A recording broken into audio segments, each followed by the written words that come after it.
ये चैनल केवल मनोरंजन के लिए है।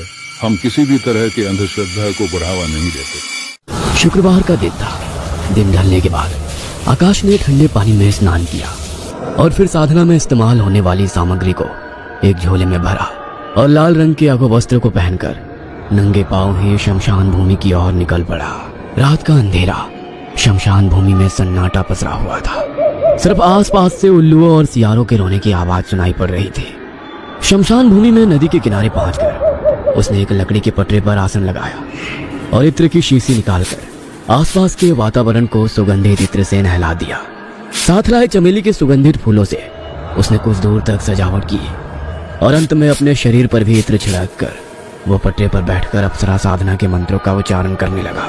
कहते हैं सुगंधित वस्तुओं से वैसे भी भूत प्रेत बहुत जल्दी आकर्षित हो जाते हैं। उसने इंटरनेट पर इन खतरों के बारे में पढ़ तो रखा था, किंतु किसी प्रेत के सामने आ जाने पर कैसा अनुभव होता है उसे अभी तक नहीं पता था। डाकिनी, शाकिनी और यक्षिणी साधना के बारे में तो हमने कई कहानियां सुनी है, लेकिन इनके अलावा तंत्र शास्त्र में एक और साधना बताई गई है जिसका नाम अप्सरा साधना है। अप्सरा साधना 27 दिनों तक लगातार की जाने वाली साधना है। इस साधना में साधक स्वर्ग लोक में बसने वाली किसी अप्सरा को अपने मंत्र जाप से प्रसन्न करने का प्रयास करता है। जैसा कि नाम से ही स्पष्ट है, अप्सरा एक सुंदर स्वरूप स्त्री है जो देवलोक में रहने वाली नृत्यांगना है। जब धरती लोक पर कोई साधक 27 दिनों तक विशेष मंत्रों की सहायता से उन्हें धरती पर बुलाता है तो वे मजबूरन उनके समक्ष प्रकट होती है और फिर अपने साधक को आशीर्वाद स्वरूप उसकी सभी इच्छाओं को प्राप्त करने का वरदान दे देती है। देखने और सुनने में ये सभी बातें जितनी सरल, सुलभ और आकर्षण लगती है, वास्तव में इसका अनुभव उतना ही भयावह होता है। यह लगातार तीसरा हफ्ता था जब आकाश पूरी रात अपने मोबाइल पर जाने क्या स्क्रॉल कर रहा था। ऐसा लगता था मानो उसे किसी चीज की तलाश हो। दिन तो किसी तरह गुजर भी जाते, लेकिन रातें उसे इतना बेचैन करती कि ये बेचैनी उसकी बर्दाश्त से बाहर हो जाती और वो बस अपने लैपटॉप या मोबाइल पर कुछ ना कुछ सर्च करके पढ़ता रहता। छोटे शहर के बड़े सपने देखने वाले लड़कों के साथ होने वाली ये कोई पहली घटना नहीं थी। आकाश बिहार के एक छोटे से शहर से था। अपने गांव में उसने ना ज्यादा चमक दमक देखी थी, ना ही बड़े शहरों जैसा खुलापन। जब नौकरी के सिलसिले में मुंबई आया तो वहां की चमक से उसकी आंखें चौंधी आने लगी। तेज गति से भागते शहर में तितलियों से खूबसूरत और आकर्षक लड़कियां जिन्हें देखकर उसके दिल में हलचल सी मच जाती। मुंबई आए कुछ ही महीने बीते थे कि एक रोज आकाश की मुलाकात मोना से हुई। मोना मुंबई की आजाद ख्यालों की लड़की थी। मॉडर्न ड्रेसेस पहनकर उसका बेफिक्र से आकाश से मिलना, हेलो कहते ही गले लग जाना, देर शाम तक साथ में समय बिताना, आकाश को ये सब बेहद सुहाना लग रहा था। मोना साथ होती तो उसे ऐसा लगता सारी दुनिया के रंग उसकी मुट्ठी में सिमट गए हो जैसे। मोना से मिलकर वो घर लौटता तो उससे मिलने की खुशी और अलग होने की बेचैनी उसके चेहरे पर छाई रहती। दिन यूं ही बीत रहे थे। आकाश एक मेहनती लड़का था। धीरे धीरे उसने काम अच्छे से सीख लिया था। ऑफिस में अब उसके पांव जमने लगे थे। गुजरते दिनों के साथ आकाश का मोना के लिए प्यार पागलपन की हद तक पहुंचने लगा था। सोते जागते उसे बस मोना ही नजर आती, लेकिन वो भूल गया था तितलियां जितनी आकर्षक होती है उतनी ही क्षणिक भी। उन्हें मुट्ठी में कैद कर लेना संभव ही नहीं। आकाश के ओवर पॉजिटिव बिहेवियर से मोना को घुटन होने लगी थी। इसलिए 1 साल के रिश्ते के बाद अचानक मोना ने आकाश से वो कहा जिसे वो कभी स्वीकार ही नहीं कर सका। आकाश, I think it's not working. Let's move on. Mona जा चुकी थी, लेकिन आकाश के कानों में ये शब्द हथौड़े की तरह प्रहार कर रहे थे। वो मोना के बिना जी नहीं पा रहा था। हजारों बार उसका नंबर मिलाने की नाकाम कोशिश के बाद अंत में आकाश बिल्कुल नाउम्मीद हो गया था। वो सारी रात इंटरनेट पर ऐसे तरीके ढूंढता रहता जिससे किसी भी तरह उसकी मोना उसके पास लौट आए। ज्योतिष से लेकर टैरो कार्ड्स सबका दरवाजा खटखटाया, लेकिन कहीं कोई उम्मीद नजर नहीं आई। उस रोज आकाश ऑफिस से घर लौट रहा था, तभी उसे सड़क के किनारे लगा एक पोस्टर दिखाई देता है जिसमें मनचाहा प्यार दिलाने के बारे में लिखा हुआ था। नीचे किसी बाबा का नंबर भी दिया गया था। आज से पहले हजारों बार आकाश इसी रास्ते से गुजरा था, लेकिन जाने क्यों पहले कभी उसने इस पोस्टर की तरफ गंभीरता से देखा ही नहीं था। आकाश इतना हताश हो चुका था कि उसने फट से उस नंबर को अपने मोबाइल में नोट किया और कॉल लगा दी। दूसरी तरफ से एक आदमी ने फोन उठाया। क्या वाकई आप मेरी मनपसंद लड़की से शादी करवा सकते हैं? हाँ बेटा, यही तो काम है हमारा। चाहे कोई भी लड़की हो, मात्र 11 दिन में खुद ब खुद तुम्हारी तरफ खींची चली आएगी, जिसे चाहे अपना बना सकते हो। लेकिन ऐसा कैसे हो सकता है? ऐसा तो संभव ही नहीं है। वो मेरा फोन तक नहीं उठा रही, उसे देखना तो नसीब नहीं हो रहा। आप कहते हो 11 दिनों में शादी करा दोगे? बेटा, सब कुछ संभव है। तंत्र शास्त्र के बारे में जानते हो? हमने डाकिनी, यक्षिणी और अप्सरा सिद्ध की हुई है। हम तुम्हें ऐसी सिद्धि देंगे कि तुम्हारी प्रेमिका खुद ब खुद चलकर तुम्हारे पास आएगी। आकाश को बाबा की बात पर भरोसा नहीं हो रहा था, इसलिए उसने इस बारे में ज्यादा बातें नहीं की और फोन काट दिया। कैसी अजीब सी बातें कर रहा था वो बाबा। क्या वाकई ऐसी शक्तियां होती हैं जिसकी मदद से हम जो चाहे वो पा सके? डाकिनी, यक्षिणी, आखिर कौन होती हैं ये सब? आकाश के मन में उत्सुकता पैदा हो चुकी थी। अपनी उत्सुकता को शांत करने के लिए आकाश डाकिनी और अप्सरा साधना के बारे में गूगल पर सर्च करने लगता है। एक के बाद एक पेज उसके सामने खुलते चले जाते हैं। अगर वाकई अप्सरा साधना जैसी कोई साधना होती है जिसकी मदद से हम सब कुछ पा सकते हैं, तो इससे अच्छी बात कोई हो ही नहीं सकती। बाबा ने साधना के लिए मुझसे 20,000 रुपए मांगे थे। किसी बाबा की क्या जरूरत है? इतनी इन्फॉर्मेशन है गूगल पर। मैं खुद ही अप्सरा को साधने के लिए उसकी सिद्धि करूंगा। आकाश नहीं जानता था वो किस रास्ते पर जाने की कोशिश कर रहा है। ना तो उसके पास कोई गुरु था, ना कोई पुख्ता जानकारी। हफ्तों तक इंटरनेट खंगालने के बाद उसने अब साधना करने का मन बना लिया था। इस समय मोना को पा लेने का जुनून उसके सर पर पागलपन की हद तक सवार हो चुका था। वह कुछ भी करके बस मोना को अपनी जिंदगी में वापस लाना चाहता था। शुक्रवार को दिन ढलने के बाद उसने स्नान किया और फिर साधना में इस्तेमाल होने वाली सामग्री को एक झोले में भरा और नंगे पांव ही शमशान भूमि की ओर निकल पड़ा। लाल रंग के अधो वस्त्र को पहनकर उसने एक लकड़ी के पटरे पर आसन लगाया और फिर बैठकर अप्सरा साधना के मंत्रों का उच्चारण करने लगा। तकरीबन 2 घंटे तक वो एकाग्र होकर मंत्र जाप करता रहा। इसी बीच कई बार उसका मन भटका। कभी उसे अपने आसपास किसी के होने का एहसास होता, तो कभी किसी के रोने चिल्लाने की आवाज सुनाई देती। डर से उसकी घिग्गी बंधी हुई थी, लेकिन फिर भी बिना रुके वो लगातार मंत्र पढ़ रहा था। जैसे जैसे साधना के दिन आगे बढ़ रहे थे, मंत्र जाप के समय उसके मन में बार बार मोना का ख्याल आ रहा था। उसे बार बार मोना के साथ बिताए गए लम्हे याद आते। आकाश रोजाना नियम से अपनी मंत्र साधना कर रहा था, लेकिन अपने आसपास उसे ऐसा कुछ भी महसूस नहीं हो रहा था जिससे कि पता लगे कि उसकी साधना का लाभ मिल भी रहा है या नहीं। धीरे धीरे समय बीतता जा रहा था और इसी तरह तकरीबन 10 दिन का समय और बीत जाता है। रात के तकरीबन 11 बजे होंगे। आकाश शमशान में मंत्रों की साधना में लीन था। एकाएक उसे एहसास हुआ उसके आसपास की महक बहुत तेज हो गई है। यह गंध इतनी तेज हो गई थी कि अब उस गंध में सांस लेना भी दुभर हो रहा था। देखते ही देखते चारों ओर ठंड बढ़ने लगी। वातावरण में अब इतनी ठंडक थी कि आकाश का शरीर नीला पड़ने लगा था। कुछ ही देर में किसी स्त्री का भयानक अट्टहास उसके चारों ओर गूंजने लगा। आकाश इस समय जो कुछ भी महसूस कर रहा था वो उसकी कल्पना से परे था। उसने तो एक अप्सरा को पाने के लिए साधना की थी, किंतु इस समय उसे जो हंसी सुनाई दे रही थी वो इतनी भयानक थी कि किसी के भी रोंगटे खड़े करने के लिए पर्याप्त थी। वहां का वातावरण इतना भयावह हो गया था कि अब वहां एक पल भी ठहरना आकाश के लिए मुश्किल हो रहा था। अचानक ही आकाश को अपनी कमर पर किसी का स्पर्श महसूस होता है और ऐसी आवाज सुनाई देने लगती है जैसे कोई स्त्री कोई भारी भरकम पायल पहनकर यहाँ से वहां दौड़ रही हो। लगता है मेरी साधना पूरी हो गई। जरूर ये पायल की आवाज और मेरे शरीर पर स्पर्श अप्सरा का ही है। यही समय है, मुझे आंखें खोलकर उसके दर्शन करने चाहिए।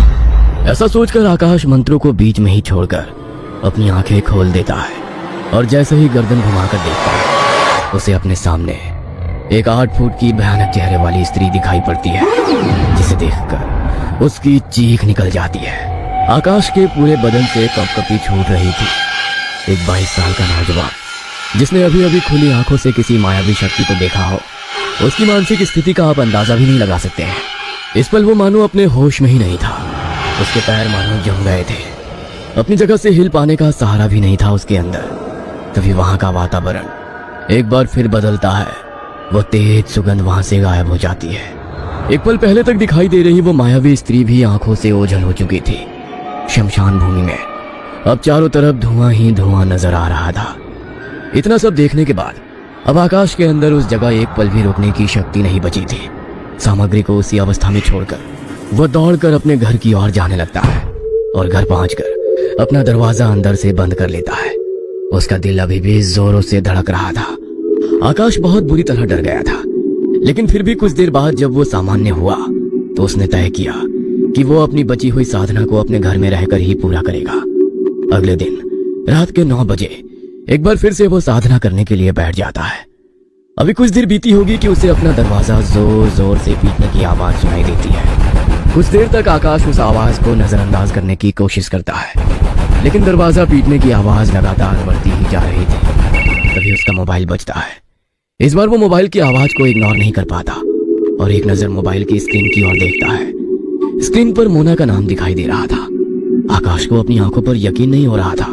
जिस लड़की को उसने पिछले 2 महीने में ना जाने कितने हजार बार फोन मिलाया था, इतनी रात गए अचानक उसका नंबर मोबाइल की स्क्रीन पर देखकर वो खुद पर काबू नहीं रख पाता और लपक कर फोन उठा लेता है। आकाश, तुम घर पर नहीं हो क्या? कब से तुम्हारे घर का दरवाजा पीट रही हूँ, लेकिन तुम दरवाजा ही नहीं खोल रहे हो। मोना की बात सुनकर आकाश अपने आसन से उठ जाता है और जाकर दरवाजा खोल देता है। दरवाजा खोलते ही सामने मोना को खड़ा देख आकाश के आश्चर्य का कोई ठिकाना ही नहीं था। उसे अभी भी अपनी आंखों पर यकीन नहीं हो रहा था। घर के अंदर नहीं बुलाओगे क्या? यहीं से वापस भेजना चाहते हो? प्लीज आओ ना। तुम कहाँ चली गई थी मोना? मैंने तुम्हें बहुत मिस किया। तुम सोच भी नहीं सकती इतने दिनों में मुझ पर क्या क्या बीती है। फिर से तुम नहीं जाओगी ना मुझे छोड़कर? अब आ गई हो ना, अब कहीं नहीं जाऊंगी। जहाँ जाएंगे हम साथ में जाएंगे, ठीक है ना? साथ में? अरे छोड़ो ना ये सब। मुझे भी समझ आ गया है कि तुमसे ज्यादा प्यार मुझे और कोई नहीं कर सकता। माफ कर दो ना मुझे, प्लीज। मानो एक सपना सच हो गया था आकाश का। इस पल की खुशी में वो भूल ही गया था कि कुछ देर पहले वो अप्सरा साधना कर रहा था और उसे अधूरा छोड़ आया है। मोना के लौट आने के बाद अब आकाश के मन में आगे की साधना करने की कोई इच्छा नहीं बची थी। अपनी साधना को छोड़ अब वो दिन रात मोना के साथ बातें करने में बिताने लगा। मोना को लौट कर आए 3 दिन बीत गए थे। अब मोना आकाश से मिलने तो नहीं आती थी, लेकिन फोन पर लगातार उसकी मोना से बातें हो रही थी। इधर जाने क्यों हर गुजरते दिन के साथ आकाश की सेहत गिरती ही जा रही थी। 1 सप्ताह बीता तो मानो उसके अंदर बिस्तर से उठने की जितनी भी ताकत नहीं बची। बेटे की बिगड़ती हालत को देखकर गांव से उसके माँ बाबूजी मुंबई आते हैं और उसे अच्छे से अच्छे डॉक्टर को दिखाते हैं। तमाम जांच करने के बाद भी मानो उसकी बीमारी किसी भी डॉक्टर की पकड़ में आ ही नहीं रही थी। सुनिए जी, शहर के बड़े से बड़े डॉक्टर भी इसकी बीमारी को पकड़ नहीं पा रहे हैं। कहीं ऐसा तो नहीं ये कोई और ही चक्कर है, तभी डॉक्टरों की दवा काम नहीं कर रही है। तुम फिक्र मत करो भाग्यवान, हमारे गांव का बिरजू यहीं मुंबई में रहता है। मैं उससे पता करता हूँ, अगर वो हमारी कुछ मदद कर सके तो। आकाश के माँ बाबूजी अपनी तरफ से पूरी कोशिश करते हैं और जल्द ही उन्हें एक सिद्ध तांत्रिक का पता मिल जाता है, जहाँ वे अपने बेटे को लेकर पहुंच जाते हैं। इधर आकाश की हालत बिगड़ती जा रही थी, लेकिन ऐसी हालत में भी वो अपनी फिक्र छोड़कर बस हर समय मोबाइल की ओर देखकर मोना के फोन का इंतजार कर रहा था। बाबा, बिल्कुल बावला हो गया है ये लड़का उस मोना के चक्कर में। मुझे तो कभी कभी लगता है कि उस करम जली ने ही कोई जादू टोना करवाया है इसके ऊपर। अरे माँ, तुम भी जाने कैसी बातें करती हो। मोना क्यों जादू करेगी मुझ पर? वो तो महीने पहले ही मुझे छोड़कर चली गई थी, लेकिन मैं नहीं जी सकता था उसके बगैर। इसीलिए मैंने उसे पाने के लिए अप्सरा साधना की। मेरी साधना का फल मुझे मिला और मोना लौटकर मेरे पास आ गई। लेकिन पता नहीं क्यों ना तो अब वो मुझे फोन कर रही है, ना ही मेरा फोन उठाती है। अरे बाबा, ये लड़का पूरी तरह से पागल हो गया है उस लड़की के चक्कर में। कल इसकी ऑफिस में काम करने वाला एक लड़का आया था हॉस्पिटल में। बेटा, ये मोना कौन है? पता नहीं क्या जादू किया है उस लड़की ने। ऐसी हालत में भी ये बस मोना मोना पुकारता रहता है। कहता है अभी सप्ताह भर पहले लौटकर इसके पास आ गई थी, शादी का वादा किया। कहती थी उम्र भर साथ निभाएगी, लेकिन अब 3 दिन से उसका कोई पता नहीं मिल रहा है। न फोन उठाती है न मिलने आती है। आंटी, ये कैसे पॉसिबल है? मोना तो इंडिया में है ही नहीं, यूएस गई हुई है पिछले 1 महीने से। मेरी कल ही बात हुई थी उससे। उसे भी आकाश की ऐसी हालत पर दुख है, लेकिन जो कुछ भी आकाश कह रहा है वो झूठ है। ना तो मोना इससे मिलने आई, ना उससे कोई बात की। झूठ बोल रहे हैं सबके सब। मैं सच कह रहा हूँ बाबा, मैं आपको पूरी बात बताता हूँ। महीनों तक मोना का इंतजार करने के बाद एक एक पल उसके बिना बिताना मेरे लिए मुश्किल होता जा रहा था। जब सब दरवाजे बंद हो गए तब मैंने तंत्र मंत्र की सहायता से मोना को वापस अपने पास लाने का विचार बनाया और अप्सरा साधना शुरू कर दी। आकाश ने बाबा को अपनी पूरी आपबीती कह सुनाई। बिना किसी गुरु के मार्गदर्शन के तुम इतनी बड़ी शक्ति से उलझने के लिए निकल पड़े? अरे मूर्खो तुम! ऐसी ही आधी अधूरी जानकारी लेकर तुम्हें लगा था कि तुम अप्सरा को साथ लोगे। तुम जानते भी हो कितनी बड़ी शक्ति के साथ टकराने की हिम्मत की है तुमने। आपके बेटी की मृत्यु निश्चित है। अब तो सिर्फ ईश्वर ही आपके बेटे की रक्षा कर सकता है। आप जानते हैं क्या किया है आपके बेटे ने? इसने 27 दिन की साधना का संकल्प लिया और उसके बाद अपनी साधना शुरू की। जिसका अपने मन पर नियंत्रण नहीं है वो मनुष्य कभी भी कोई सिद्धि प्राप्त नहीं कर सकता। जब अपने मंत्रों की शक्ति से हमें किसी बहुत बड़ी मायावी ताकत को बुलाते हैं तो उस शक्ति से पहले मंत्रों की ऊर्जा से आकर्षित होकर भांति भांति के भूत प्रेत पिशाच और छलावे आकर हमारे धैर्य की परीक्षा लेते हैं। अप्सरा किसी के भी सामने ऐसे ही प्रकट नहीं हो जाती है। बिना सही मार्गदर्शन के इस तरह की शक्तियों को आमंत्रित करना अपने विनाश को आमंत्रित करने के समान होता है। बहुत बड़ी भूल की है तुमने। तुम्हें क्या लगता है यह अप्सरा डाकिनी या किसी के गुलाम बनकर रहना चाहती है? किसी भी साधक को सिद्धि प्राप्त हो उससे पहले ये तरह तरह से साधक के धैर्य और एकाग्रता की परीक्षा लेती है। जिसे तुम मोना समझ रहे हो वो मोना नहीं बल्कि तुम्हारे मंत्रों से आकर्षित होकर आने वाला कोई पिशाच था। उस लड़की के मोह में तुमने अपनी साधना अधूरी छोड़ दी और साधना छोड़ते ही वो पिशाच तुम्हारे ऊपर हाथ उठ गया। अब वो पिशाच आने वाले 3 दिनों के अंदर इसे अपना शिकार बनाएगा और अपने साथ ले जाएगा। इसलिए उसने कहा था कि तुझे छोड़कर कहीं नहीं जाएगा बल्कि तुझे भी अपने साथ ही लेकर जाएगा। बाबा की बात सुनकर आकाश की आंखों में आंसू बहने लगते हैं। बाबा, बहुत बड़ी भूल हो गई बाबा। अब ठीक कहते हैं, न जाने क्या हो गया था मुझे। मोना को पाने के जुनून में मैं सही और गलत के बीच अंतर करना भूल गया था। बहुत बड़ी गलती कर दी मैंने, मुझे बचा लीजिए। आकाश की किस्मत अच्छी थी कि वो समय रहते एक सिद्धि तांत्रिक के पास पहुंच गया था। बाबा ने अपने तंत्र बल से आकाश को उस पिशाच से मुक्ति दिला दी। पिशाच से मुक्त होने के बाद बाबा ने 5 दिन तक आकाश के हाथों एक यज्ञ कराया और अप्सरा साधना में हुई सभी भूलों के लिए क्षमा याचना करवाई। तब जाकर आकाश की हालत में धीरे धीरे सुधार होना शुरू हुआ।